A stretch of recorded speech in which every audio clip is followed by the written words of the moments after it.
అందరికీ నమస్కారం అండి. నా పేరు మహేష్. మాది కలవై మండలం, నెల్లూరు జిల్లా. ఇంకా ఎన్ని రోజులు ఇలా చెప్తానో నాకు తెలీదు.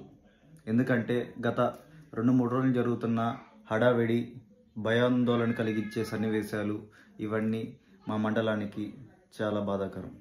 ఎందుకంటే నిన్నటి రోజున ఆంధ్రప్రదేశ్ ప్రభుత్వము ప్రిలిమినరీ నోటిఫికేషన్ అనేది జారీ చేసింది. గత 2022లో కలవై మండలాన్ని తిరుపతి జిల్లాలో కలపాలని ప్రయత్నించినప్పటికీ ఆనాటి ప్రజాప్రతినిధులు గట్టి పట్టుతో ప్రజలు ఉద్యమ బాట పట్టడంతో కలవై మండలాన్ని నెల్లూరు జిల్లాలోనే ఉంచడం జరిగింది. కానీ నిన్నటి రోజున మన కలవై మండలాన్ని గూడూరు డివిజన్లో కలుపుతూ తిరుపతి జిల్లా కింద మార్చుతూ నిన్న ప్రిలిమినరీ నోటిఫికేషన్ ఇవ్వడం జరిగింది. ఈ నోటిఫికేషన్ చూసిన తర్వాత ఇలా ఎందుకు చేస్తున్నారు అనేది ఇంకా అందరికీ డౌట్.